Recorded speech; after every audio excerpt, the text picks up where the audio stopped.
Hey guys, thank you so much for being here. Like Patrick's talk was amazing and like amazing segue to what we are going to talk about next. So thank you Patrick as well. I don't see him here, but yeah, thanks wherever he is. Yeah. So today we are going to basically talk about true bridges versus liquidity networks, right? Uh, Broadly speaking, I'm VC. I work on a project called Socket. We'll probably chat more about what Socket does, why it's important towards the end. Right now, let's get directly into it. Broadly, what this talk is about differences between two particular types of ways to move assets across different chains. Firstly, the second thing this topic is about is like you as a developer, which one of these should you integrate in your protocol, in your dApp, or like whatever you are trying to build, right? what this is what this talk is not about is the security properties of like different bridging projects and their like different nuances. We are going to like be talking on from like 1,000 feet level. Some like nuances or like project specific details might be missed out, so we won't go into like the security properties but like the broader mechanisms in general. So what bridges truly are. To like have like a really fruitful discussion about this topic, it's always better to like scope down the definition to something very very narrow. So bridges for this particular talk, I'm going to refer to them as things that pass like bytes around, messages around, and you can build any sort of like application or like any sort of bridge application on top of it. So I say all true bridges are data bridges. They are able to send like messages across different chains, and since like assets are also just like part of some state, like your like whatever DAI balance that you have, it's just like a mapping on the DAI contract, which is like a ERC20. We can always like bridge assets if we have this like general message passing layer, right? The asset bridge kind of like just becomes like a application on top of this data bridge, right? And since these like data bridges support like arbitrary message passing, we can literally build like governance bridges, NFT bridges, connect different lending protocols together, whatever we might want to do. We are just sending bytes from one chain to the next. Applications can like encode, decode bytes, and use them like however they want it to be, right? So these are really really generic, right? Uh, to talk about like an example of like how you would do like asset bridging based on this like really generic message passing bridge. This is like fairly well known. Alice would just like Alice would go to a smart contract on chain A, say I'm locking DAI here. There would be like a native bridge. Let's say the chain A and chain B. This chain A is Ethereum, chain B is Optimism. The red arrow is the Optimism native bridge, right? So you lock money on the Ethereum contract. The Ethereum contract sends a message to the Optimism contract saying, Alice has deposited funds on L1. You can mint new, wrapped DAI on Optimism. Yeah, that's how these like generic messaging protocols work. Uh, but there's another way as well to send assets around. Like messaging layers are one of the ways. There's like another more specialized mechanism to do only value transfers across different chains, right? These mechanisms use like external liquidity providers. Some call them routers, some call them like bonders, but broadly they use some like external active liquidity provider to bypass the true bridge and like do it in like in a much more faster manner and only use the true bridge for doing like settlement and rebalancing across chains. Yeah, it's like kind of like an L2 for true bridges, right? Uh, how a liquidity network broadly works. Let's say there are two chains, Ethereum and Optimism, as we talked about before. There is a router or a third party, like a liquidity provider in between, who is like sitting right in the middle. He has liquidity pools on both chains. A user comes in, they deposit like some amount of DAI into liquidity pool A. The router or the third party, like active LP sitting in middle, they now know like someone deposited money on Ethereum. Now I need to give them, kind of the same amount on the other side. So they call their liquidity pool on Optimism saying like, I just got a deposit on the other side. You can send the user funds over here, right? The user gets funds on the destination side. So this like kind of from a user perspective, the asset bridging is now complete. They deposited something on L1 and now they have funds on L2, which is what they wanted in the first sense, right? Now like the final part here is like since the liquidity pool B, which was on Optimism, is now empty because all the funds were given to the user, now the router has to rebalance. And this is where the true bridge kind of comes in again, right? The router can rebalance liquidity across chains using the true bridge. So it kind of like works from a user's perspective as like an L2 to true bridge. The routers use the true bridge themselves, the users don't. Yeah, this is like broadly how it all stacks up, right? At the bottom, it's all data bridging. On top of it, you can create like ERC20 bridges, ERC721 governance bridges, and you can have like really specialized layer that do value transfers across chains. We can call them liquidity networks, right? Going forward, we are going to basically like talk about how like a generic data bridge is like very different than a liquidity network. We are just like going to take like uh, five main parameters that users care about and going to like differentiate both of these different kind of like asset bridging solutions, right? So the 5 properties in general: one's latency, cost, capabilities, yeah, I probably forget, but we'll get to the slides. Yeah. So these like bridges are around you already, but like it's really easy to like miss out the differences here, because from a user perspective, all they see is I log die here, I get die there, right? But internally, these two kind of like methods operate like completely differently. So Connext, Hop, Hyphen, and even like Binance Exchange, Coinbase Exchange, all of these can be seen as liquidity networks. These are third-party liquidity providers maintaining 2 liquidity pools and giving you like money from their liquidity pools and later settling via the native bridges. When it comes to bridges, I would call like AnySwap, Nomad, the Polygon bridge, the Optimism bridge. All of these are like true bridges, native bridges, data passing bridges, right? The slide is just to like set some references about like what are some like examples that are out there today. Now it's time to like compare these designs side to side. So probably like talking about cost, right? Liquidity networks, since they depend on liquidity, there's like an external liquidity requirement, and it scales with size, right? So let's say a liquidity network just like charges you 0.3% of like total value that you are trying to transfer. As your size increases, your dollar amount of like fees that you are paying with it also has to increase, because you are inherently consuming more liquidity on the other side. So it scales with the transfer size, and there's also like an additional cost that the router has to pay for rebalancing funds across multiple chains, right? So looks like liquidity networks are generally a bit more costlier than when it comes to true bridges. On the true bridges side, the fees can be extremely small. You just pay for gas and some fixed fee, but that's it, right? Since you are just like sending message across, message for like sending 10 DAI or like a million DAI, 10 million DAI, 100 mil DAI is exactly the same. So the cost for bridging does not scale with the size of bridging, right?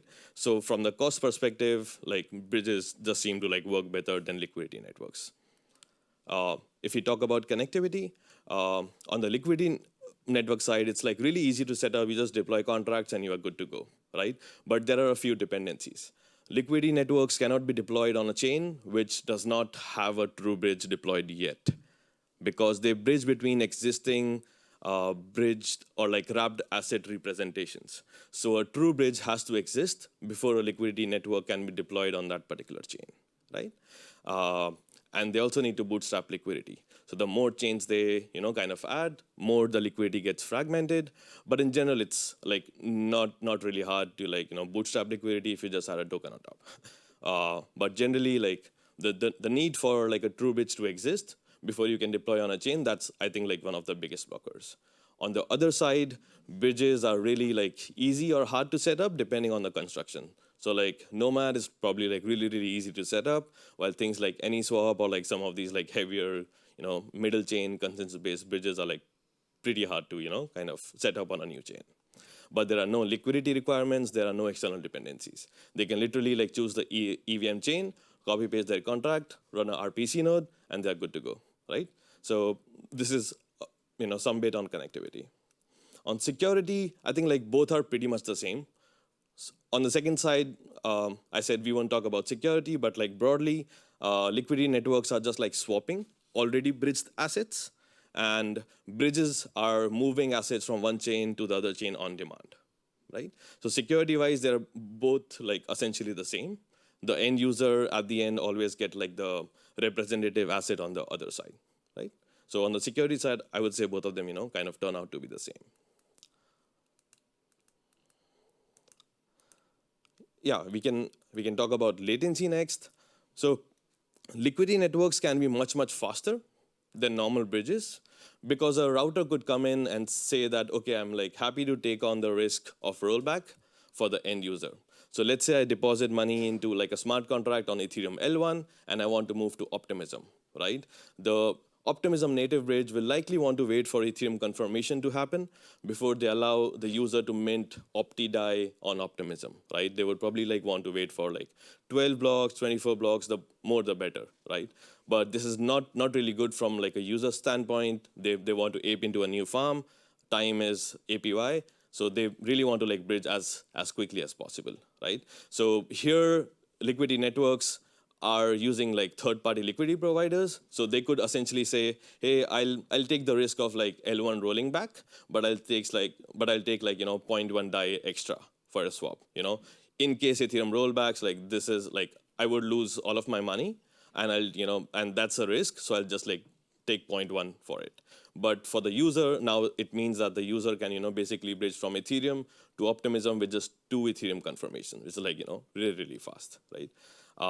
And since like it's liquidity networks are like a one-on-one interaction between the user and the router, it's like much more flexible, generally with respect to latency. On the bridging side, all we are really bridging is data. It's really hard to kind of like price data.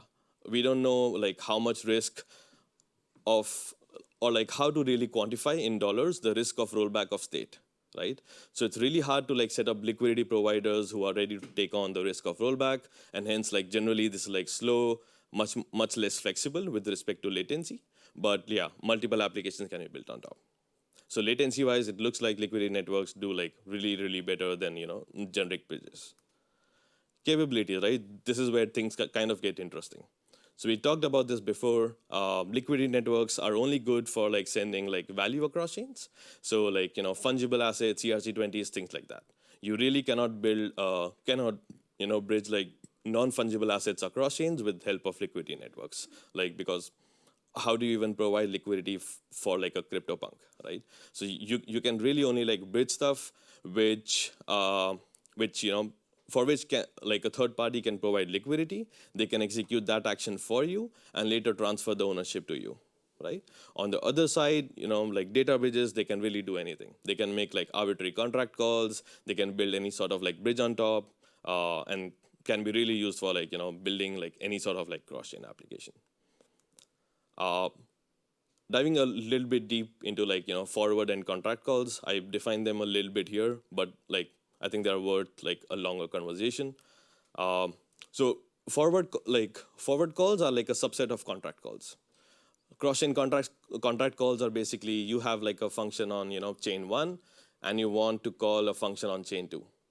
And it's like completely possible. That's like normal cross-chain contract calls. Forward calls are like a subset of this. Forward calls are basically only actions that some third party can do for you and later transfer the ownership back to you. So think of it like these are only the action that you can ask someone else to do for you. Let's say call it like swapping DAI for USDC. You can ask someone else to swap DAI for USDC and give you the USDC back, right? So the state is like user specific. It's not protocol specific. So all the states that have like a owner attached to it, those can probably be kind of like done via forward calls, but contract calls really are like much more generic. Message sender properties cannot be preserved in liquidity networks because like someone else is performing your action, right? For example, let's say you want to vote on a governance proposal via your address, right? Something like that is not possible with a liquidity network, but quite possible with like a contract call. Yeah, so like everything is about trade-offs, broadly speaking. So we kind of like highlight trade-offs between liquidity networks and bridge here. When it comes to latency, liquidity networks are like doing pretty good when in comparison to bridges. Cost, liquidity networks can be like higher than bridges. Connectivity, liquidity networks are lower than bridges and things like that. So if you kind of like map it out, there are equal amounts of like highs and lows on the both sides, right? So they kind of like things that liquidity networks are really good at, bridges are not good at. Things that bridges are really good at, liquidity networks are not good at. And it's all about trade-offs and like how to manage trade-offs. The only solution so far that the community has like found on like managing different trade-offs is by modularizing the whole kind of stack, right? This is what we are trying to do with ETH as well, right? We have like an execution environment, we have a data availability layer, and we have like bridges in between connecting them. The execution environment is really good at like taking in transactions from the user, processing it, things like that. Data availability layer is specialized in like maintaining data consistency, making sure it's available, things like that. So like I think for bridges as well, we want to see like a modular future where we design layers which are really good at one thing that they do, and kind of compose these layers with other really highly specific layers to kind of build like a full stack, bridging solution that allows you to do, anything that you really want, when it comes to cross-chain. We try to do that at Socket. So Socket has like a liquidity layer and a data layer. With the data layer, you can like send data across chains, but you can also interact with the liquidity layer. So whenever there's like a value transfer, it would automatically use like a liquidity protocol, liquidity network. But whenever there's like, data communication that has to happen, across chains, it will automatically like route it through like Optimism native bridge and things like that. So the combination of both of these, combining the pros of one with the pros of another, creating like a modular stack, that's something like that I feel like protocol should really integrate, because like there's no other way around. There are like pros and cons to both. So like modularizing the stack gives you like access to like pros of both, and it becomes like an ideal solution for you as a developer to like integrate into your solution. Yeah, this is pretty much it from my end. These are some links. Thank you so much for being here. Happy to take some questions or like whatever. Thank you. Yep, we have time for plenty of questions. Hey, thanks for the talk. I have a question. So the way I see it is like the true bridge will actually kind of, create the, let's say ETH, and then you have a true bridge to Avalanche something. It'll create like an Avalanche new token. And then once you have that, then you can have people that start like providing liquidity for that pair. But now let's say you have like 10 different true bridges between, then you get like 10 non-fungible versions of ETH, right? And how do we have, like, what's the end goal in terms of the community? Like, don't we just end up with a gazillion non-fungible versions of the same token on every chain, and then? Yeah, like I don't know how the ecosystem like plans to like sanitize that effort. I think like mostly it would have to be like end applications kind of like coming in, like this is the USDC we recognize, this is the DAI that we recognize, and then all of these like other bridging providers like adding like curve type stable swap pools to like convert from their wrapped asset to the one that the application really wants. So I think like we might kind of go towards that future, or maybe even like routers in between, which or like really vaults that say I will allow people to deposit like any USDC, hop USDC, etc. here, and mint the native USDC out of thin air, right? So it would be like Circle and other like people who have the ability to mint USDC kind of come in, place a vault, permission some bridges to like mint USDC for them basically, right? I think like that's some possible solutions, but yeah, this is like a unsolved problem at the moment. Thanks.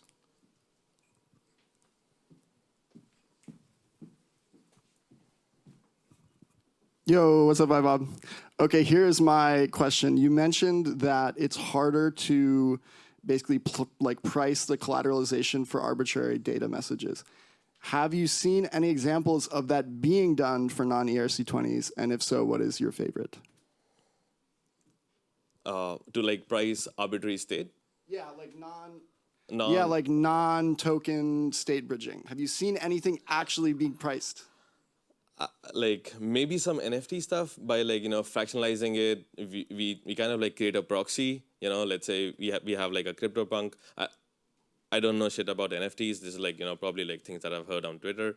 But you take like an NFT and you fractionalize it into multiple ERC20s. Then you can like set up a market, and that way maybe we can move like NFTs around chain. But it's like fairly hard, and it's like really application specific. Have you seen something? No, I haven't. That's why I'm asking the bridge master. Although I will say, if the answer to how do you make something that's not an ERC20 bridgeable effectively, the answer is turn it into an ERC20. I think that's cheating. That can't be the answer. Thank you.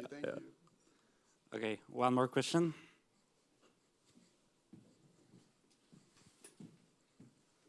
Yeah, hi. So you mentioned bridging across EVM chains, right? So what? And I was curious, what are the possibilities and approaches we can take to bridge from non-EVM chains or like from just like payment chains with non-contracts? One counter question to that is like, are the other chains that we are bridging between, do they both have like some kind of like smart contract capabilities? So like for example, I want to bridge from or to EVM chain, and the other end doesn't have anything, like doesn't have contracts, only payments. Okay. Then like likely we can probably build like a true bridge towards that solution, but not like a liquidity bridge, because we need to like resolve conditional statements, and for that we need smart contracts. There's one project which I don't know yet how it works, which is like Orbiter Finance, which is essentially like bridging between like, I think like non-smart contract enabled chains. I have to like kind of dive into how that Yeah, works. I heard about the Orbiter. I think it uses the optimistic approach similar to I think what Optics used. Yeah, but we have to look. Yeah. There are probably like some approaches, but I doubt like liquidity networks could work. But like something like a true bridge can. Yeah. Anyone? Thank you. Anyone else? Okay, thank you. Thank you, guys.